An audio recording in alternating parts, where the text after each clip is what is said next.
Here are 21 pieces of advice that I wish I could have given my 21-year-old self. Number 1, recognize your trauma. Don't bury it. People treated you horribly and said horrible things to you. It did impact you, and you're going to have to take the time to recognize that. Acknowledge it. Name it. It's the first step. Number 2, you need to unlearn the stories that you have told yourself to make sense of these traumatic experiences. You have spun these narratives in your mind to try to understand why these people said these things and did these things to you. I am unlovable. People abandoned me. I am ugly. You have told yourself so many horrible things as a way to protect yourself, to make sense of what happened. Those stories were your way of saving yourself from insanity. To try to make sense of something, you blamed yourself for your experience. That is completely human, but they are not true. Number 3, you did not deserve to be treated that way. It is not your fault, nor is it fair that they treated you that way.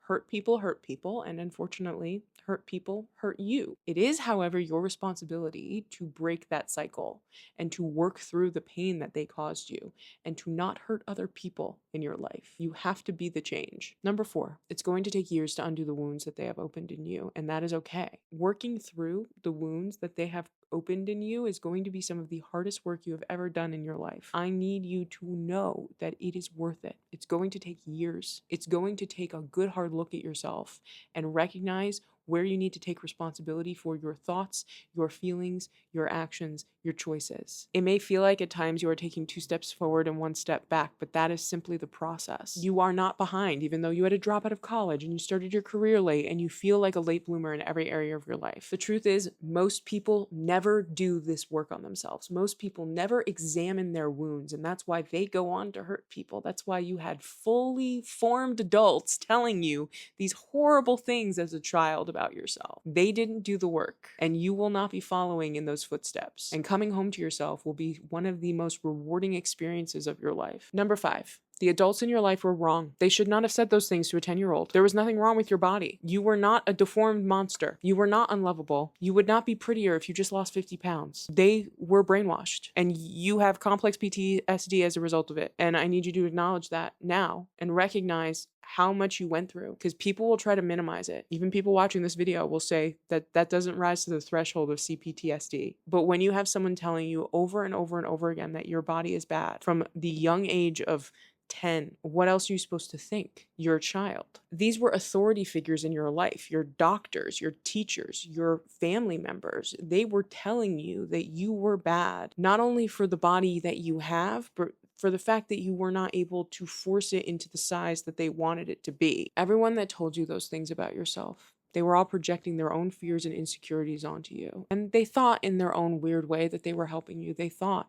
that if you were smaller, your life would be easier. And in a way they were right, but they didn't do the right thing by you. And it's okay to be angry at them. It's okay to be angry at the system that you grew into. Number 6, stop running away from your body. You're trying to pretend like it doesn't have needs. You're trying to destroy it by starving it and then stuffing it and then doing all of the worst things you could possibly do to it. It's trying to keep you alive. It will keep you alive even when you don't want to be alive. You need to learn to be embodied.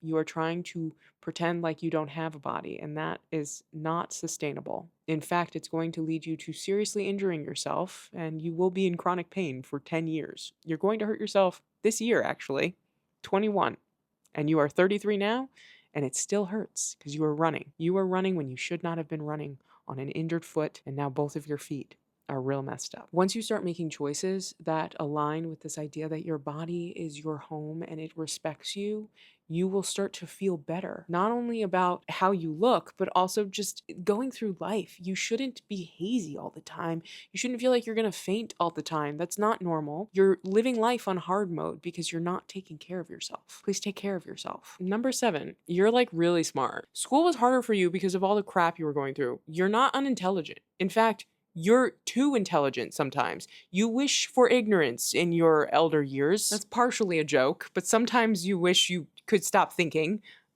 It gets better. You are incredibly curious. You have a high aptitude for learning.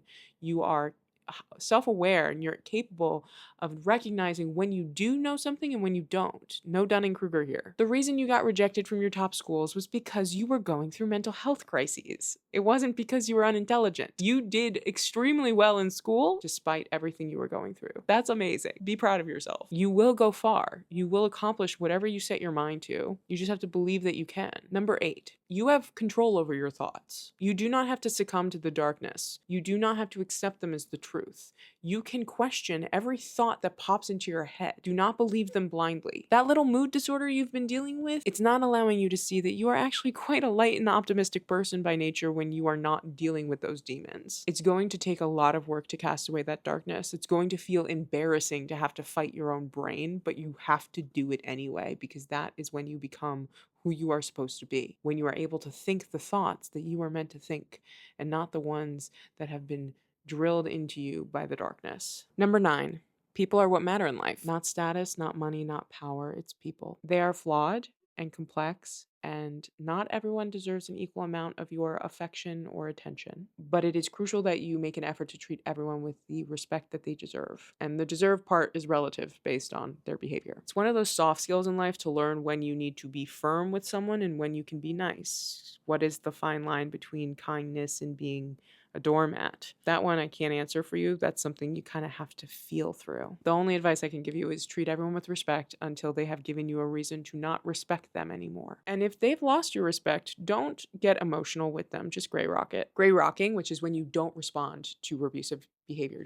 You're just gray. You're stone cold. You're not giving them anything. That allows you to keep your peace. You are putting up an emotional wall, and that protects you. The choice not to talk back, the choice not to get emotional in their presence, that's not you being a pushover, that is you keeping your energy in check. Number 10, stop forcing connections with people who do not value you. The people who are meant for you will find you. You don't have to chase them. They're going to want to stick around. And the reason that you're having so much trouble finding those people is because you don't know who you are yet. You're kind of an empty vessel, and you're attracting anything. You're going to find people who align. They're going to stick around. They're going to make an effort with you, and it's going to be wonderful. Number 11, travel now, please. Spend the money. Do it imperfectly. Do it scared. I know you're scared, but it's going to be one of your biggest regrets, not traveling in your 20s. You have the resources. Utilize them. Number 12, start investing now. You put this off for a really long time. You were afraid. You didn't know what you were doing. You thought you would do it wrong. You thought you would lose money. You're not going to lose money. You're not going to do it wrong. Just read about it. Start small. 50, 100 bucks every month or so, and it's going to be worth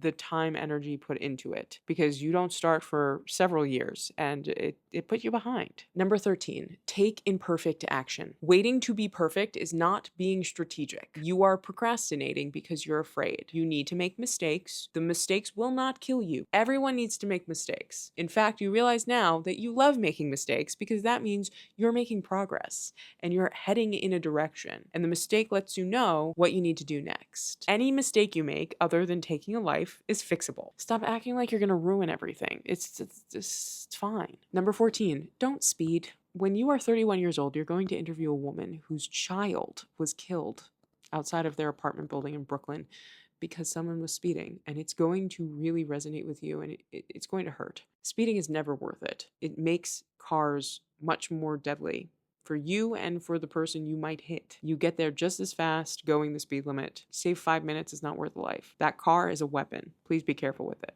Number 15, natural deodorant is a lie. You smell so bad, oh my God, go buy men's deodorant right now. Number 16, find a way to limit your phone usage. I know you were one of the first people to get the iPhone. I know you're super excited about the new digital landscape ahead of us and digital marketing and social media and all that stuff, but it's going to become an addiction, and it's going to take you out of yourself. You are going to lose track of your life scrolling. Please find ways to limit it, to find ways to stay grounded in reality, to touch grass, as they say. Life is facilitated by the internet, but it's happening in the real world. Do not allow your entire world to become a little rectangle. Go outside, people watch, be in the sun, experience life. Number 17, your attention is the most valuable asset that you have. What you focus on expands. What you choose to pay attention to changes the trajectory of your day, of your week, of your month, of your life. It changes your mood. It changes your habits. When you choose to pay attention to the right things, that's when life will open up. Be precious with the things that you allow to gnaw at you. That is why you gray rock. People that want to agitate you are not worth it. Your peace of mind is precious. Focus your attention on things and people that are worthy of your attention. 18, you're allowed to believe in God. Trust the universe. You don't have to prove a God exists. You don't have to come up with scientific evidence that there's reason to believe. No, it's called faith for a reason. You don't need to have a foundation other than what is in your heart. If believing in a higher power brings you comfort, then do it. You don't need to justify it. Number 19, life consists of pleasurable mastery. You have the incredible privilege to learn whatever you want. Take advantage of it. Be grateful for it. Number 20, embrace the feminine. You are actually incredibly feminine. I know that you spent your childhood thinking you could either be pretty or smart, and you're like, I'm not pretty, so I'll go with smart. You poured all of your resources, your time, your energy into being, okay, I'm going to be smart. I'm going to read. I'm going to be bookish. And you associated smart with masculine because, of course you did. That's what you were taught. But you're actually kind of a perfect balance of the masculine and the feminine. And that's something you'll become very proud of as you get older. But don't repudiate the feminine. And finally, number 21, you need more confidence, not less. Something that happens that I've noticed, it happened to me and I see it happening to others, is that when someone who lacks confidence comes along, someone else in their life will try to convince them that if they ever show a little bit of confidence that they are actually conceited. And that person who lacks confidence is going to think, oh my God, I don't want to become conceited. I don't want people to think I'm conceited. I need to humble myself. It's a tactic, sweetie. They do not want to see you have any sort of confidence because that individual wants to keep you small. Don't let them get away with that. Confidence is simply having trust in yourself and knowing yourself to the point where no one can tell you anything about you. Do not let anyone convince you that you need to take yourself down a peg. It's not true. They are just trying to manipulate you. That is all for this episode. Thank you so much for being here. Please let me know you exist by liking, commenting, and subscribing. And if you want more, I'm going to let the algorithm pick an episode for you. You can find it on the screen. Thanks so much.